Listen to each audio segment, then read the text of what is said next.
नमस्कार छात्रों, आज अपन अध्याय 3 चौहान वंश और पृथ्वीराज तृतीय के चैप्टर के बारे में अध्ययन कर रहे थे। इस अध्याय में अपन ने चौहान वंश की उत्पत्ति और मूल स्थान, चौहानों का प्रारंभिक शासन, चौहान साम्राज्य का निर्माण और पृथ्वीराज तृतीय की जो प्रारंभिक तात्कालिक कठिनाइयाँ और उसकी परिस्थितियों के बारे में, और पृथ्वीराज की प्रारंभिक वीर्य जिनमें अपन नागार्जुन का दमन और भंडानक जाति के दमन के बारे में अध्ययन कर चुके हैं। अब अपन अध्ययन करेंगे पृथ्वीराज चौहान तृतीय की दिग्विजय। प्रारंभिक सफलता से उत्सुक होकर पृथ्वीराज चौहान ने दिग्विजय की योजना बनाई। परिस्थितियाँ भी उसके अनुकूल थी, क्योंकि देश को एक शक्तिशाली एवं प्रभावशाली शासक की आवश्यकता थी। यानी कि जो 12वीं शताब्दी के अंदर भारत में एक केंद्रीय स्थापित करने की बहुत ही महत्वपूर्ण आवश्यकता थी, क्योंकि भारत के उत्तर पश्चिम में बार बार मुस्लिम आक्रमण हो रहे थे, जबकि भारत में बहुत सारे छोटे छोटे राज्य थे जो मुसलमानों को अकेले युद्ध करने में सक्षम नहीं थे। इसके लिए पृथ्वीराज चौहान एक केंद्रीय स्थापित करना चाहता था।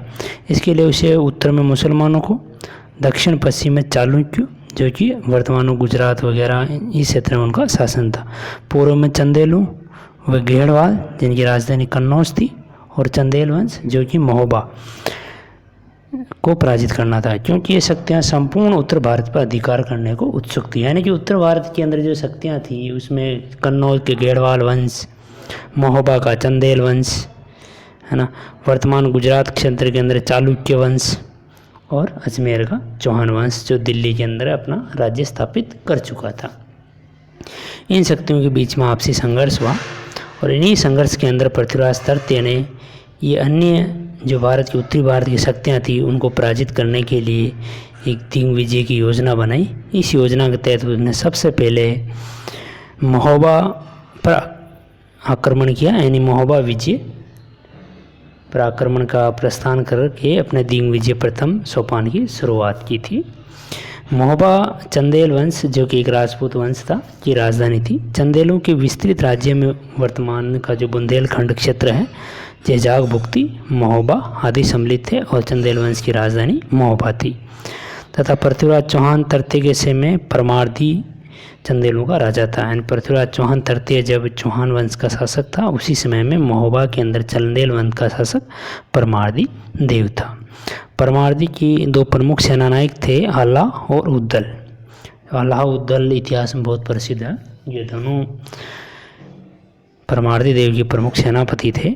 आल्हा और उद्दल परमार्दी के राज्य से असंतुष्ट होकर कन्नौज दरबार में चले गए थे। यानी आल्हा और उद्दल परमार्दी देव से किसी प्रकार उनके व्यवहार से असंतुष्ट होकर कन्नौज दरबार जो वहाँ पर घेड़वाल वंश था और वहाँ का शासक था जयचंद, इसके बारे में अपन अगले चैप्टर में अध्ययन करेंगे।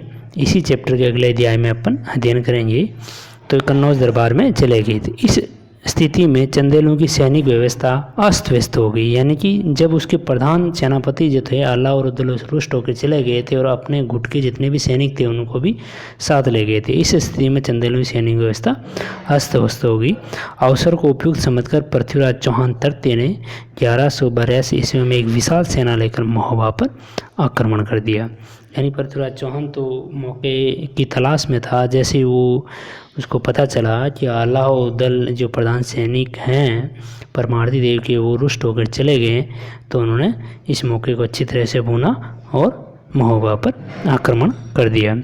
1182 ईस्वी में पृथ्वीराज चौहान के आक्रमण से परमार्दी भयभीत हो गया, क्योंकि पृथ्वीराज चौहान उत्तरी भारत का उस समय में बहुत ही ताकतवर और विशाल सेना वाला शासक था।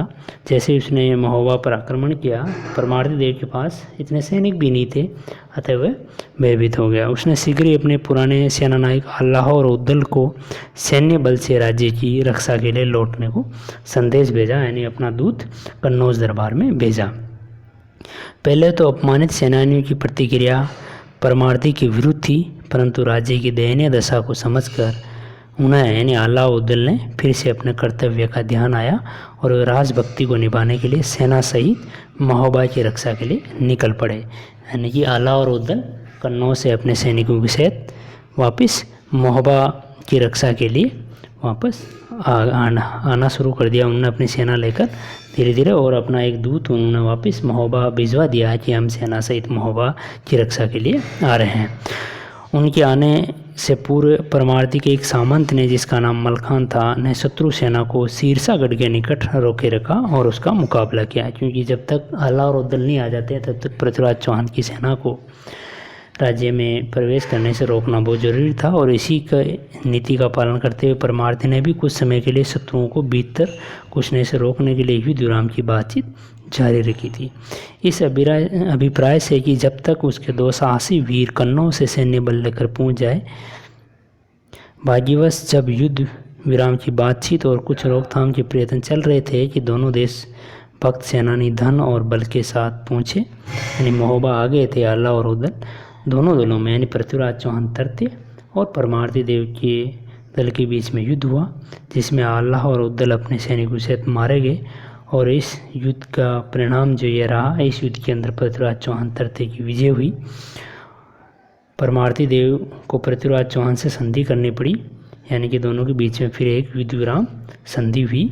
इस संधि के परिणाम स्वरूप महोबा राज्य का बहुत सा भूभाग पृथ्वीराज के राज्य में मिला लिया गया, यानी कि संपूर्ण महोबा पर पृथ्वीराज चौहान का अधिकार नहीं हुआ। केवल कुछ ही जो सीमावर्ती भूभाग थे पृथ्वीराज चौहान के, उस सीमावर्ती क्षेत्र में महोबा के राज्य के जो भी भूभाग समीप थे उनको पृथ्वीराज चौहान के राज्य में मिला लिया गया।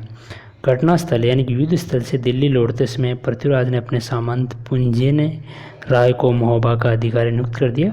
इस प्रकार महोबा पर पृथ्वीराज चौहान का अधिकार हो गया। अब ये संपूर्ण जो घटना है, इसके बारे में अपने को जो ऐतिहासिक जानकारी मिलती है वो 1182 ईस्वी के एक मदनपुर लेख है। उससे स्पष्ट होता है कि पृथ्वीराज द्वारा जैजाक भुक्ति यानी कि बुंदेलखंड, जिसकी राजधानी महोबा थी, उसको नष्ट किया गया है। वैसे तो इस दिग्विजय से पृथ्वीराज चौहान को क्या लाभ हुआ होगा, इसके बारे में अपन थोड़ी सी चर्चा करते हैं। चंदेलों की प्रतिष्ठा को नष्ट कर चौहानों की सत्ता के प्रभाव को में वृद्धि हुई, ये बात तो अपन को तय है, परंतु चौहान इस विजय से स्थायी लाभ न उठा सके। पृथ्वीराज चौहान तरते के द्वारा अपनी सीमा के निकट कुछ भूमि जो चंदेलों के राज्य से अपनी राज्य में मिला ली गई थी, कम से कम 13 की द्वितीय युद्ध के बाद चंदेलों ने फिर से वो जमीन ले ली, यानी कोई चौहान वंश को स्थायी लाभ तो कुछ हुआ नहीं, बल्कि इसके विपरीत चंदेलों और गहड़वाल वंश जो कन्नौज का था, इन दोनों का संगठन पृथ्वीराज चौहान तरते के विरुद्ध हुआ और एक सैनिक व्यय का कारण बन गया, क्योंकि 1182 ईस्वी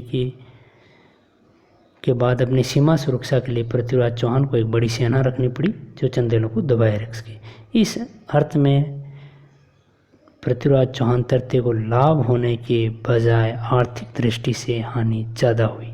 साथ ही साथ चंदेल उसके शत्रुओं की नामावली में आ गए।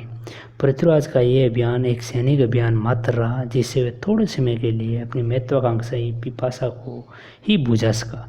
राजनीतिक दृष्टि से इनमें कोई विशेष सफलता पृथ्वीराज चौहान तरते को नहीं मिली।